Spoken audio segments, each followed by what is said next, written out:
आप देख रहे हैं सत्यहिंदी.com। हमें खुशी इस बात की है कि आप हमारे सभी प्रोग्राम्स को पसंद कर रहे हैं और आपसे हमारा रिश्ता मजबूत हुआ है।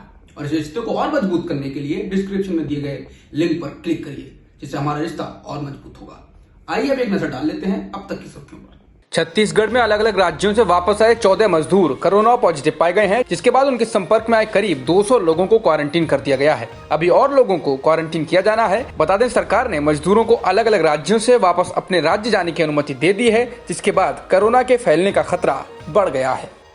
भारत में कोरोना वायरस से संक्रमित लोगों की संख्या 42,836 हो गई है, जबकि 1389 लोगों की मौत हो चुकी है। इसके अलावा 11,761 लोगों का सफलतापूर्वक इलाज भी किया जा चुका है। वहीं 29,685 मामले सक्रिय हैं और उनका इलाज चल रहा है। भारत में पिछले 24 घंटों में 1,074 लोग ठीक हुए हैं और कुल ठीक होने वालों की संख्या 11,761 हो गई है। स्वास्थ्य मंत्रालय के अनुसार मरीजों के ठीक होने यानी रिकवरी रेट 27.52% हो गया है।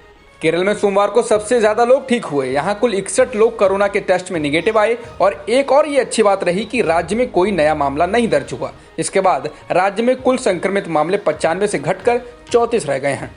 कांग्रेस अध्यक्ष सोनिया गांधी ने कहा कि प्रवासी मजदूरों का उनके राज्यों में आने का ट्रेन खर्च कांग्रेस उठाएगी। सोनिया ने घर लौट रहे प्रवासी मजदूरों से सरकार द्वारा किराया वसूले जाने को लेकर सरकार पर हमला किया।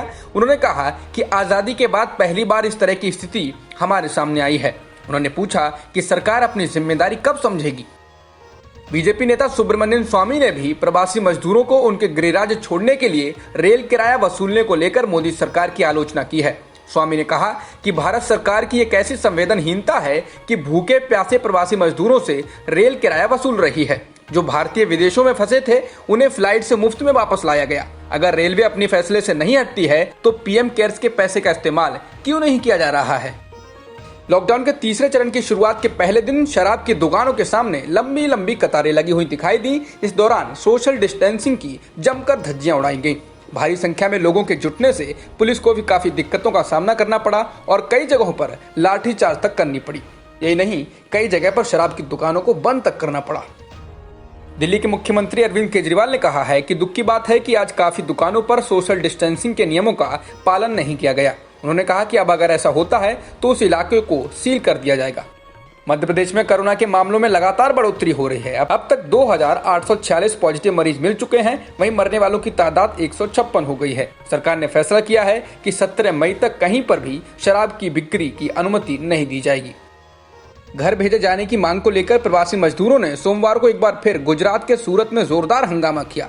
मजदूरों को तितर बितर करने के लिए पुलिस ने आंसू गैस के गोले छोड़े। प्रवासी मजदूरों की मांग थी कि उन्हें उनके घर वापस भेज दिया जाए। सूरत के कडोदारा इलाके में सोमवार दोपहर को बड़ी संख्या में प्रवासी मजदूर इकट्ठा हो गए और उन्होंने घर जाने की मांग की।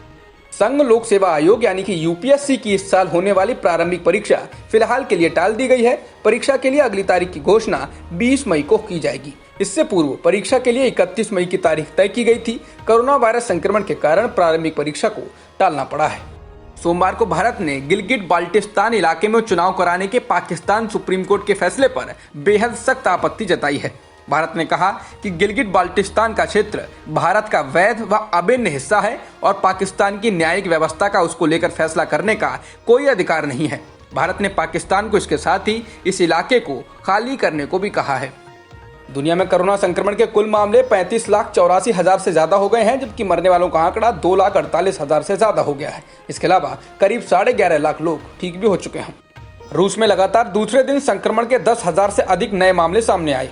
अधिकारियों ने पुष्टि की है कि रूस में बीते 24 घंटों में 10,581 नए मामले सामने आए हैं। इसी के साथ रूस में कोरोना वायरस संक्रमण के मामले बढ़कर 1,45,268 हो गए हैं, जबकि मरने वालों का आंकड़ा 1,356 हो गया है। अमेरिका में कोरोना से संक्रमित लोगों का आंकड़ा 11,88,000 को पार कर गया है, जबकि मरने वालों का आंकड़ा 68,000 से ज्यादा है। तो स्पेन में संक्रमित लोगों की संख्या 2,45,000 से ज्यादा हो गई है, जबकि मरने वालों का आंकड़ा 25,000 से ज्यादा हो गया है। इसके अलावा इटली में कुल मरीजों की संख्या 2,10,000 से ज्यादा है, तो मरने वालों का आंकड़ा 28,000 से ज्यादा है। अब तक की खबरों में इतना ही। बाकी खबरों के लिए बने रहिए सत्यहिंदी.com के साथ।